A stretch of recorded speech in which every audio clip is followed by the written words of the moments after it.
el nombre del Padre, del Hijo, del Espíritu Santo. Amén. Bueno, este siguiente tema es acerca de la vocación. Vocación.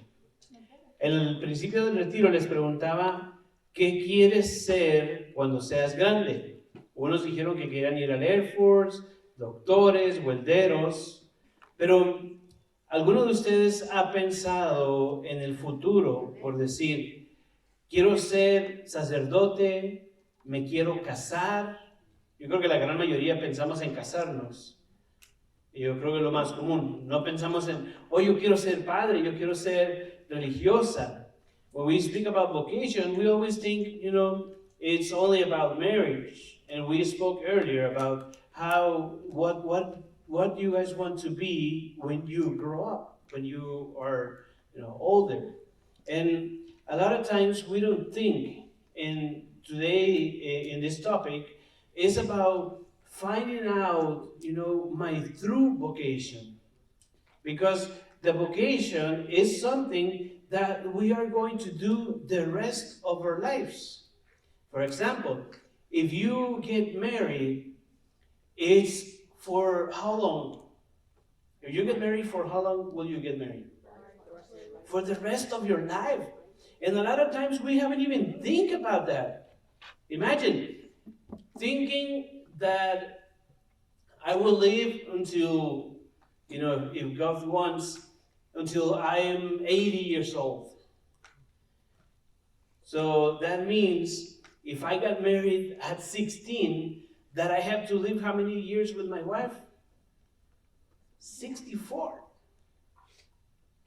64 years, imagine, it's 64 years living with the same person. So that's why you need to be really, really aware and really conscious about your true vocations. Because if you want to get married, you want to think that you are going to live with that person for at least 50 years. Thinking that you get married at 25 and you live until 75. You're going to live 50 years with that person. And we're going to see in the scripture, en Éxodo 3, la historia de Moisés. ¿Han escuchado hablar de Moisés? ¿Sí? Vamos a ver qué tanto saben de Moisés, ¿ok? ¿Cuántos animales metió Moisés en el arca? ¿Cuántos? ¿Cuántos eran los que metió?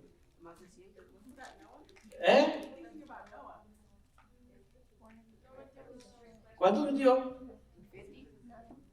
No metió ninguno, Moisés no metió ninguno, ese era Noé. Nada más era para ver si sabían, es cierto que sabían quién era Moisés. Moisés fue el que liberó al pueblo del faraón, ese fue Moisés. Pero fíjense, Éxodo 3 dice, Moisés pastoreaba el rebaño de su suegro Jetro, sacerdote de Madián. Trasumiendo por el rebaño en el desierto, llegó hasta Horeb, la montaña de Dios. Ahí se le apareció el ángel de Yahvé en llama de fuego, en medio de una zarza. Moisés vio que la zarza ardía, pero no se consumía. Dijo pues Moisés, voy a acercarme a ver este extraño caso, ¿por qué no se consume la zarza? Cuando Yahvé vio que Moisés se acercaba para mirar, lo llamó desde el medio de la zarza. Moisés, Moisés. Él respondió, aquí estoy. Le dijo, no te acerques aquí, quita las sandalias de tus pies, porque el lugar que pisas es suelo sagrado. Y añadió, yo soy el Dios de tu padre, el Dios de Abraham, el Dios de Isaac y el Dios de Jacob. Moisés se cubrió el rostro porque temía ver a Dios. Palabra de Dios. Moisés dice que era un pastor y llevaba las ovejas.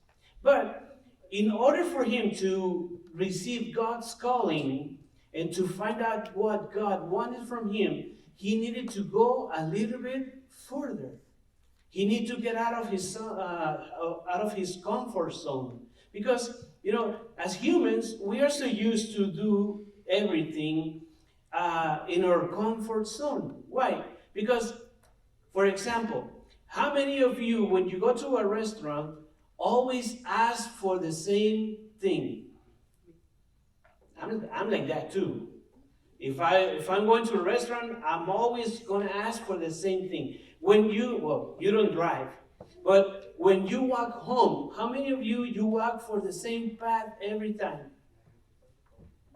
You go home for the same path. When we're driving, we always use the same path because we already know that way, right? And how many of you know, like, all the streets that surround your house? The names. Like, if I ask for direction, you're going to tell me, you're going to pass Turner, and then you're going to pass Houston, and you're going to pass this, and then you're going to get to my home. A lot of times we don't even know. Sometimes we just know how to get there, but we don't pay attention. So Moses had to get out of his comfort zone. He had to go a little bit further. He had to go more. And we have to think that every single one of us has a mission. Todos los que estamos aquí, todos tenemos una misión.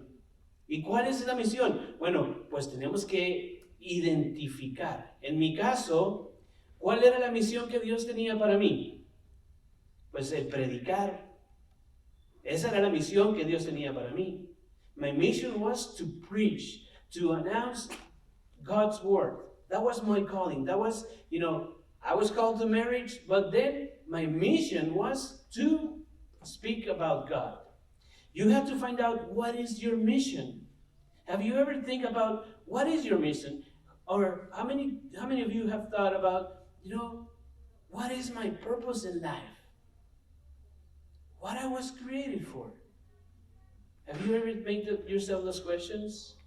Or you just kind of just going with the flow, like, I'm alive. As long as I can breathe, I'll be okay.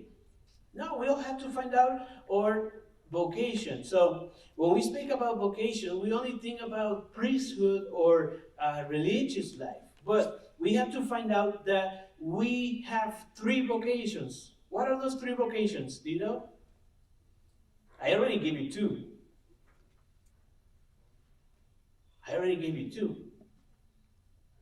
Marriage, that's a vocation.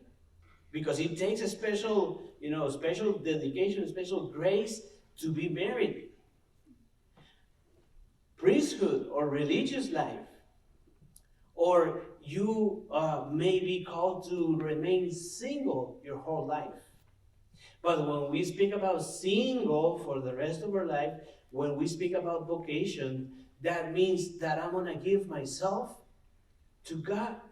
It's not that I'm going to be, single my whole life, and I'm just going to be, fooling around, going out with girls, going out with boys. No, it's because I'm going to dedicate myself to God. And there's a lot of people that have, willingly devoted their lives to God. Vírgenes consagradas, ¿se imaginan? Soltero para siempre, pero no te vas a casar, no porque vas a andar saliendo con personas, sino para dedicarte solamente a ¿qué? A Dios. Entonces, Dios sigue llamándonos, pero muchas veces no escuchamos. Estoy seguro que muchos de ustedes, los hombres, cuando han sido un poco más niños, o a lo mejor en este momento, en algún momento pasó por su mente el ser sacerdote o no. ¿No? ¿Ninguno? ¿Todos ya sabían lo que querían hacer? ¿Sí? ¿Y las jovencitas alguna vez les ha pasado por la mente así la idea de convertirse en religiosa? ¿De ser monja? ¿No? Qué aburrido, ¿verdad? No, hombre, desperdiciar mi vida sirviéndole a Dios. ¿No? Entonces, ¿cuál es el mayor éxito del hombre? Or how would you say, what is the biggest success of a man? When I'm saying a man, I'm referring to everybody, not just as male. But what is the biggest success we can have is when we are doing God's will. Because when we are doing God's will, everything flows. And it will be so easy. It's like, I'm probably sure when you are in school, they have already tell you about this, or maybe not. But choose a profession, that you will feel that you're not working. Because if you're doing something that you love, it will never feel as a job. You will enjoy it, right? In the case of the guy that wants to go to the Air Force, will he ever feel that he has a job? No, he's going to do what he loves. The ones that want to be a doctor, do they feel that they have a job? No, they're doing what they love. And that's what we need to do. We need to find out what is God's will, and then when we are doing God's will, and here I can think of one thing. Why do you think there is so many divorces in the world? A lot of misunderstanding. A lot of misunderstanding? It can be. ¿Por qué creen que hay tanto divorcio? ¿Por qué creen que la gente tanto se divorcia? Porque muchos, miren, ni siquiera debieron haberse casado. O sea, no estabas llamado a la vocación del matrimonio, pero te quisiste casar y te aferraste, y tú no estabas hecho para casarte, te casaste, ¿y qué va a pasar? Vas a ser infeliz toda tu vida. Y no nada más tú, vas a ser infeliz a tu esposa, vas a ser infeliz a tu esposo. Porque si tú no estabas destinado al matrimonio, ¿y por qué digo esto? Mira, porque el matrimonio, ¿qué es el matrimonio? ¿Qué se requiere para poder casarme yo con alguien? ¿Qué tengo que pensar? Lo primero que les dije, tengo que pensar que voy a pasar el resto de mi vida con esa persona. It's for life. It's the rest of my life. I have to spend it with that person. And I always tell my boys and my girl, I always tell them, don't think about how beauty they are. Because at the end, beauty is going to go away. Unless you do a lot of plastic surgery and all of that. But eventually, beauty will go away. And imagine, I knew one time a guy that I asked him, when you got married, why did you choose your wife? What, made you think, I gotta marry that girl? And you know what he said? Es que estaba bien buena. Así me dijo. ¿Por qué te casaste con ella? Es que estaba bien buena, bien bonita. Y ahora se quería divorciar, ¿saben por qué? Porque se puso gorda. And he wanted to get rid of her. He wanted to divorce. Because she was already fat, and he married her because of her body. He should have not been even married with that girl, And then if you're thinking, I want to get married, but I want to get married with, the prettiest girl in town. Eventually, it's going to go away. Or if you're a girl and you see the guy, he's like, oh, he's the most handsome man of the town, of the high school. He's he's the best you can get. A lot of times, when people are young, they're very cute, they're very handsome, and then they get old, it's like, what happened? You cannot, choose your partner for life just thinking of that. How are we going to know or through vocations? When we are close to God. Cuando estamos cerca de Dios es cuando verdaderamente vamos a saber cuál es nuestra vocación. Y es algo que ustedes tienen que empezar a pensar desde ahorita. ¿Por qué? Porque en algún momento van a llegar a esa etapa de decir, ¿me caso o no me caso? ¿Qué voy a hacer con mi vida? Tengo que pensar a futuro. No en un año o dos, sino pensar en 20 años, en 50 años, ¿qué voy a hacer? Imagínate, yo tengo 23 años con mi esposa, y ahora que mis hijos están grandes, ya están en el colegio, ahora le estamos, mi esposa y yo, dedicando mucho tiempo para nosotros mismos. ¿Por qué? Porque ahora, cuando mis hijos se vayan, pues vamos a tener todo el tiempo para disfrutarnos, mi esposa y yo.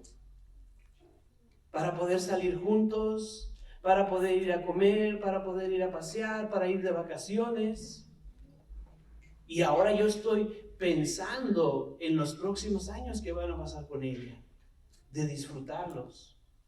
Pero se imaginan, imagine, I just married her because I got her pregnant. You know, now that my kids are leaving, now that they're going to college, now that they're going on their own, you know, I just divorced. Because my marriage was because I just got her pregnant. I didn't marry her because I love her. I married her because I got her pregnant.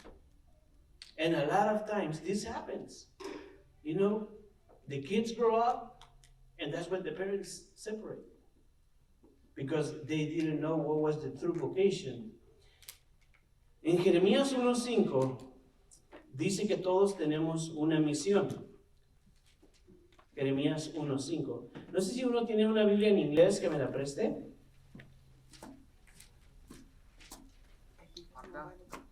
¿Sí? Look for Jeremiah chapter 1 verse 5, please. And I read it in Spanish, you read it in English. Jeremías dice: antes de formado yo en el vientre te conocía. Antes de que nacieras te tenía consagrado. Yo, profeta de las naciones, te constituí. Palabra de Dios. You find Jeremiah? No? ¿Alguien lo encontró en inglés? Okay. ¿Me lo puedes leer? Can you read it for me? 1:5. Yes. O pásame tu Biblia, no lo leo yo. No te dé vergüenza.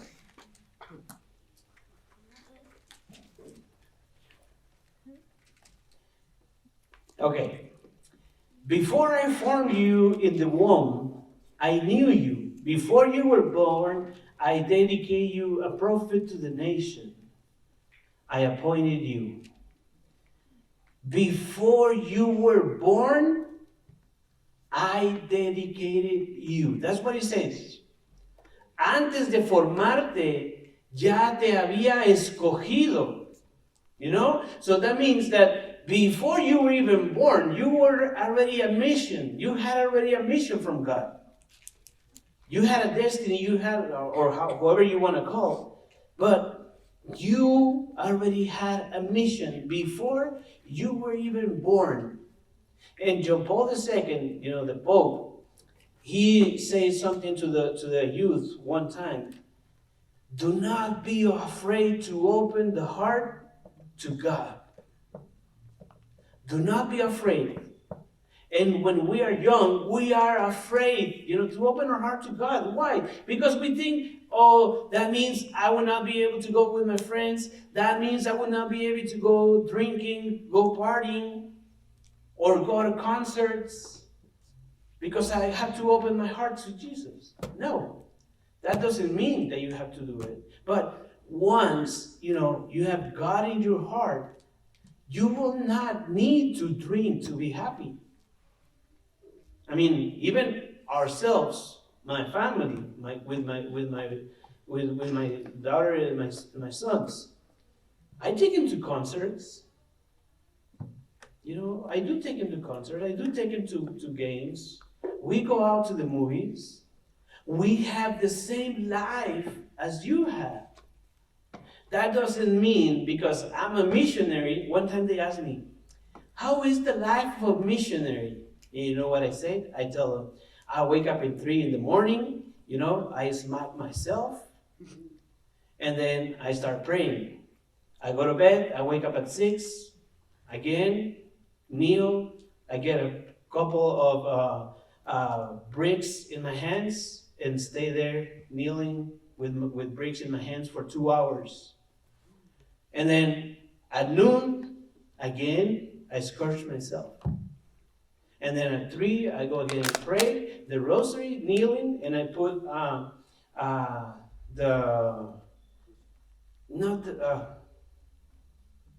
forgot the word. Well, we used to on the bottles, you know, las fichas. What is the word in English? Yeah, I put it and then I kneel on top of them. And then at 6 again. And then they were doing the same thing as you are, like, really? Like, no, I don't do that.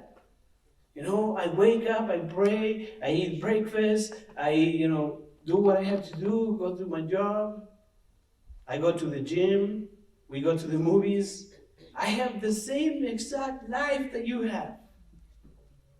That doesn't mean I had to give up my life. But now I do it differently. One time, Mexico was going to play versus Argentina in San Antonio a few years ago. And as a missionary, a lot of times I don't have money. But that day, I was praying and I told God, this is dumb. And you may think this is dumb, but I do want to go to the game. Can you give me money to go to the game? I prayed like that. I was doing Uber, and then I had a $250 tip that night. And you may think, whoa, I prayed to God, give me money. And you may say, why will you ask money for a game? Because I'm a human. Because, I'm a missionary, yes, but I'm also a husband. I'm also a parent. And I have to do stuff with my kids. We go to the movies. We go to the games. We go, anywhere we want. The difference is that I'm trying to live my life to the vocation that God gave me. But my first vocation was to be a husband. That is my first vocation, to be a husband, to be a parent. And that's what I need to do. Samuel, in the book of Samuel, when he hears the voice, he says, talk to me. But the problem, you know what it is right now? Is that we don't want to listen to God. God is always talking to us. God is always telling us what to do. And you may call it the conscience. When you're about to do something wrong, what's happening in your head? Cuando vas a hacer algo malo, ¿qué sucede? Como que algo te está diciendo, no lo hagas. No lo hagas, ¿verdad? Eso es Dios hablando, pero muchas veces, ¿qué hacemos? No escuchamos esa voz. Estoy loco, no. Eso no. We need to be able to listen to God. And we need to know that we need to obey, because why? Because that's when I'm going to be truly happy. Now, I'm going to give you 7 steps to know your vocation. The first step is prayer. How many of you have a regular prayer life? And I'm not saying that you do our Father and our Ave Maria. How many of you have a prayer life? That you wake up in the morning, you start talking to God. During the day, you start talking to God. At night, start talking to God. How many of you does that? None of you? Just Oscar? Yeah, kind of. Sometimes it's hard. And I understand, sometimes we get so busy that we forgot. It happens to me a lot of times too. That I'm at the end of the night like, oh my God, I didn't pray today. I was so busy that I didn't have time to pray. But we need to make ourselves time. And what do we need? What do we need to tell God? What do you want from me? Because we are so used to do what we want. Siempre queremos hacer lo que yo quiero. Y piensen, con sus papás. ¿A cuántos de ustedes les gusta que sus papás los pongan a hacer cosas? ¿Sí? Son raros ustedes, porque yo pensaba que nadie iba a decir que sí les gustaba que los pusieran. Es diferente, eso. ¿Sí? Pero por lo regular, cuando nuestros papás nos dicen, lava los trastes, ¿qué hacemos? Ay, otra vez. O si tenemos más hermanos, yo ya los lavé ayer. ¿Verdad que sí? Mis hijos así son. Cuando están los tres y les digo, se lava los trastes. Pero yo los lavé ayer, le tocan a mía. Y no queremos obedecer. Entonces, tengo que pedirle al Señor to know what He wants. It's not what I want. It's not just what I want. It's what He wants.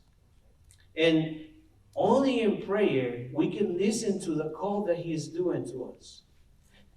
Have you noticed that every time in church they ask, we gotta pray for vocations. Have you ever heard that when you come to Mass? We ask for vocations. We need more priests. But where are the priests going to come from? Are they just going to fall from the sky? No, they're not going to fall from the sky. Maybe a priest can be, between you. But if you don't listen to God, if God is telling you, Jorge, I want you to be a priest. And then you'll be like, yo me quiero casar, Señor. Y el Señor te está diciendo, Jorge, yo quiero que tú seas sacerdote. No, yo me quiero casar y quiero tener hijos. Michael, my middle son, he's 19. He went to the seminary when he was 13. And you know what the people used to say when they know that he was in the seminary? Don't you want grandkids? O lo que le decían a él. ¿Que no te gustan las mujeres, mijo? Because we think, he's going to be a priest. He doesn't like women. That's why he wants to be a priest. No, you think about it. If you talk to a priest, they will tell you they do like girls. But they choose to be a priest. That's the difference. And then if you think about it in marriage, si lo piensas en el matrimonio, cuando te casas, ¿quiere decir que ya no te van a gustar otras mujeres o otros hombres? Si te casas mujer, ¿ya no te van a gustar otros hombres? La idea sería que no, ¿verdad? Pero la realidad, ¿qué sería? Pues sí te van a seguir gustando. ¿Tú vas a ver a un hombre que parezca modelo? ¿Vas a ver a ver, dígame, vas a ver a Harry Styles y vas a decir, Ryan Reynolds dijeron allá? ¿No? ¿Quiénes les gustan a ustedes? A ver, díganme sus gustos. Porque ya me di cuenta que como que yo ando muy errado en los gustos. A ver, mujeres, díganme, ¿qué clase de artistas les gustan? ¿Maluma? ¿Sí? ¿Sí? ¿Maluma? ¿Bad Bunny? ¿Sí? Maluma como que está un poquito mejor, ¿no? ¿No? A ver, los hombres, ¿qué artistas les gustan? ¿Qué artistas les gustan a los hombres? Muchos. Ok. Entonces, la segunda cosa que necesito es percepción. We need to learn how to listen. And how do we listen? When we stay quiet. That's why, that's why we wanted to take away your phones. That way you don't have that distraction. You don't have that noise, that the phone is causing, and you can listen to what I'm saying. It's not that because I want to be mean and I don't want you to have a phone, but I want you to pay attention. And if we have all of this, are we going to pay attention to what they're saying? No. Even to your parents. How many times does your parent tell you to do something and you didn't even listen because you were on the phone? And I can tell you this because my daughter, she always has the earphones when we are driving. And sometimes we're driving and then I say something, it's like, is she sleeping? And then I turn around, no, she has the headphones. How are we going to listen? When we stay quiet. We need to think. And what does my heart leans to? ¿A qué se inclina mi corazón? Por ejemplo, si tú piensas, mi corazón se inclina más a casarme. You know, my heart leans to marriage. That means your vocation is going that way. But if you think in the future, and then you think like, I don't want to be with a girl for the rest of my life. Why? Because when they get older, they start getting sick. Beauty is going to be gone a lot of times. Do I want to spend the rest of my life with that person? With somebody? Third step that we need to know our vocation is information. We need information. Why? Because we need to know what is available. What is available? I told you 3 vocations. What are those 3 vocations? Marriage, religious life, singleness, right? Soltería. Those 3. Okay, if I want to stay single, what do I need to do? If I want to get married, what do I need to do? If I want to be a priest, if I want to be a nun, what do I need to be? Or also, if I want to be a priest, do I want to be a religious priest or do I want to be a diocesan priest? If I want to be a nun, do I want to be a Franciscan? Do I want to be a Dominican nun? If I want to get married, what? I need to know all the different vocations. And also we need reflection. The vocation is for life. If you decide to be a priest, it has to be for life. It's not like the priest can say, in 20 years, it's been 20 years, I only signed up for 20 years, I don't want to be a priest anymore. No, I have to be a priest for the rest of the life. Why do you think they take, how many years do they take to become a priest before they get ordained? ¿Cuántos años creen que ellos estudian antes de ser ordenados? 8? It can be from 8 till 9, 10. It depends on every case. But normally it's 8 years. Imagine, they have 8 years just to make sure that's what they want. 8 years to decide to be a priest. And sometimes we just want to marry a person because we have, we like the same artist, or we like the same music, or they like the same food. I'm not even, looking at the whole picture. The 5th one we need decision. Okay? We need to take the decision and say yes to whatever God is calling you. If God is calling you to marriage, then you need to say yes. Because that's where you are going to be happy. Ahí es donde tú vas a ser feliz.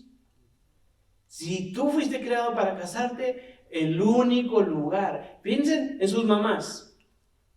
A ver, piensen en sus mamás. ¿Sus mamás se ven contentas cuando andan limpiando, cuando andan en su casa? No. Oh, qué gana. Tenían que decir que sí.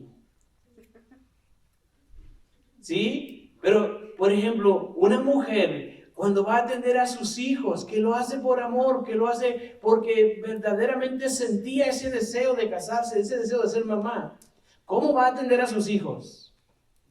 Muy bien.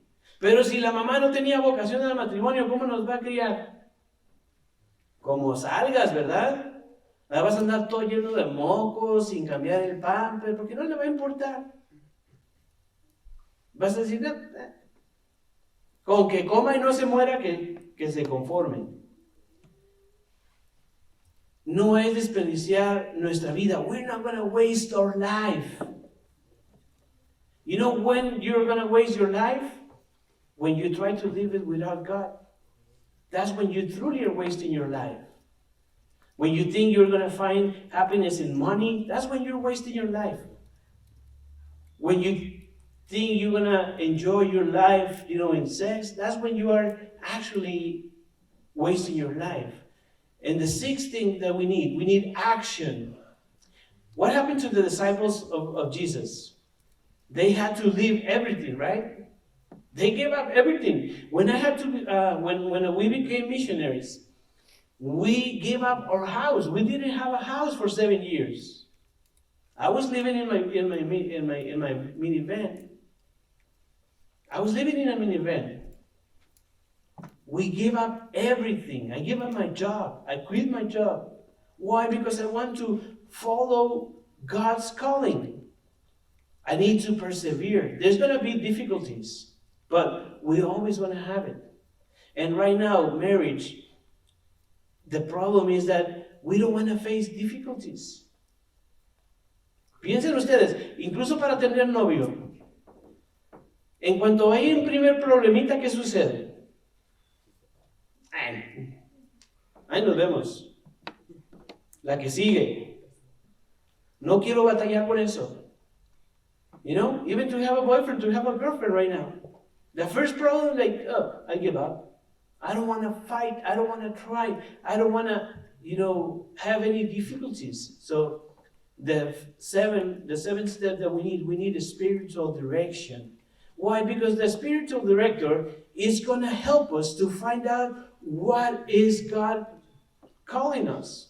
In my case, Father Ruben was and is right now my spiritual director. He is the one that helped me to understand that God wanted me to be a missionary.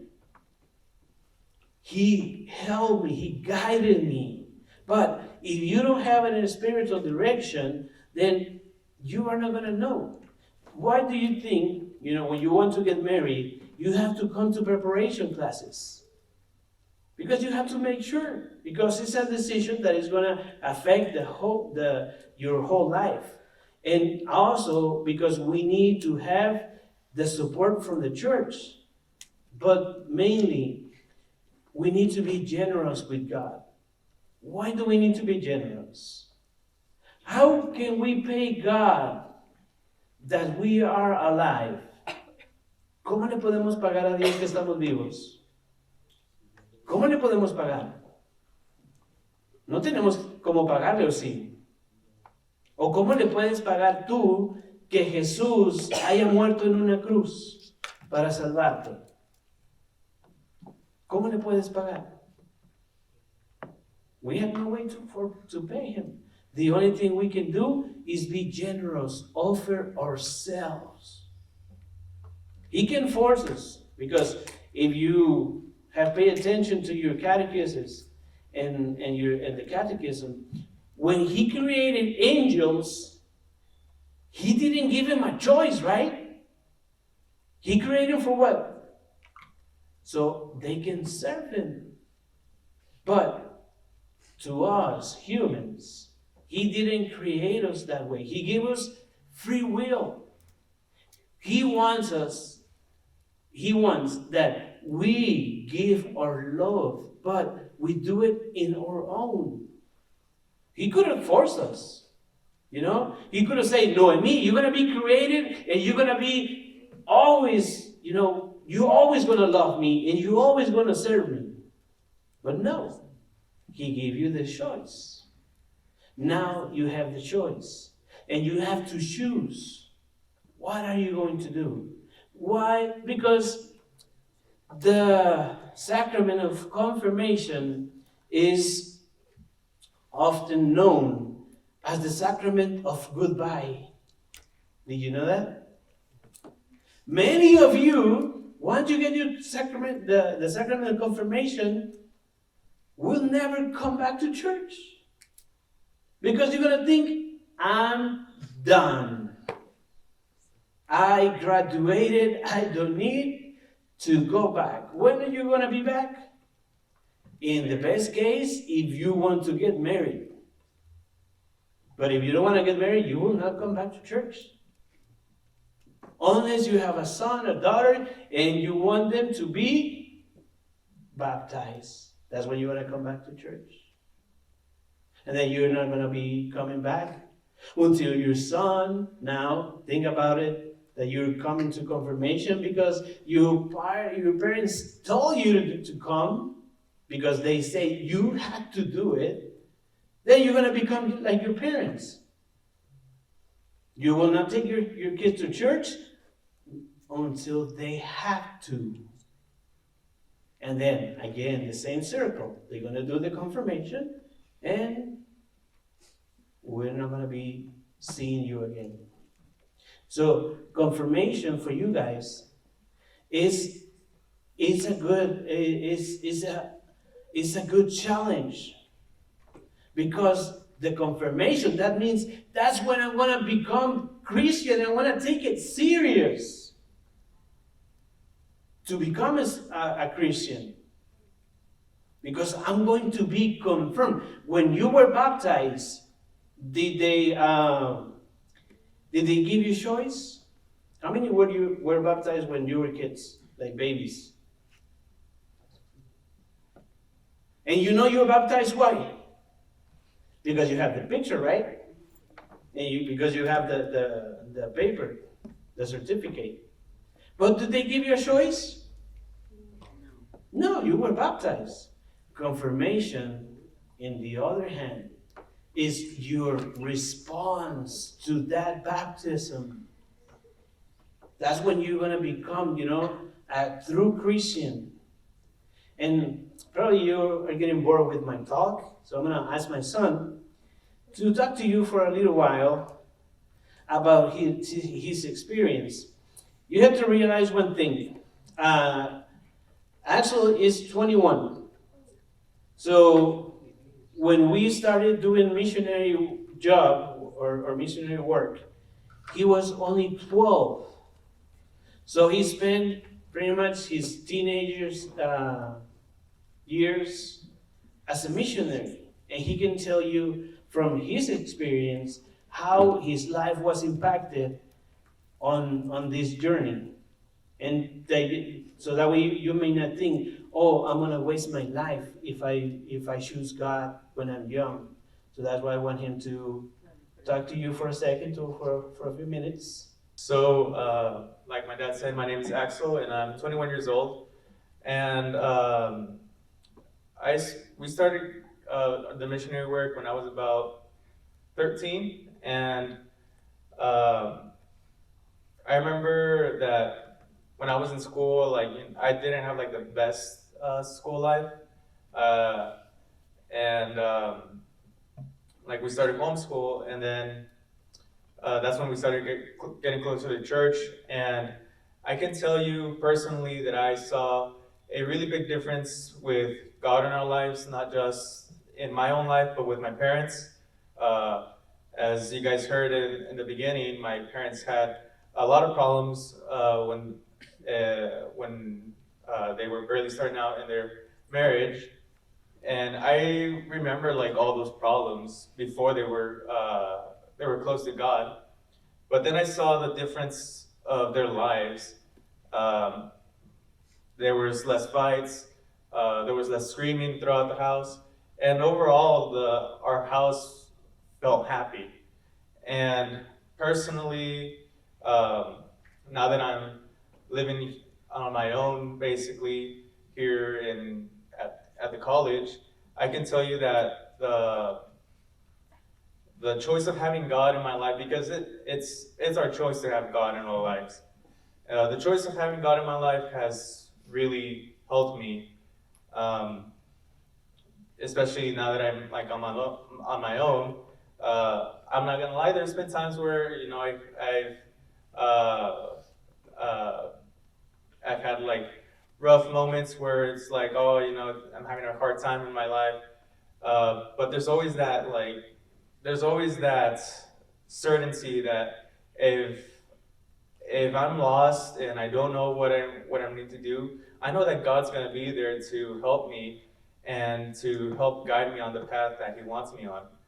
And I'm not gonna say that I'm perfect, because I'm not, because we're all drawn to sin, and but God gives us the grace to do better with our lives and become the best version of ourselves. And I can tell you that if you think that by choosing to serve God, that you're wasting your life, I can tell you that that's not the case. I've experienced a lot of great things by choosing to help God, and I've met a lot of great people because of this.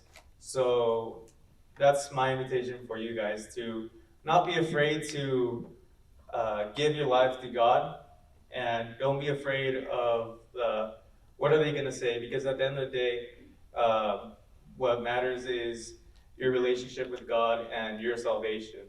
So you shouldn't care what people say about you. Oh, he goes to church, because at the end of the day, that's what's going to give you your happiness, as long as you're doing what God wants you to do.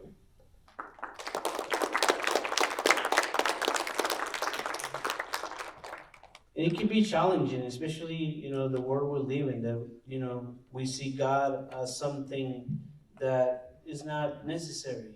And especially when, even in the United States, most of the people doesn't even believe in God. Or they don't believe in the true presence of Jesus in the Eucharist.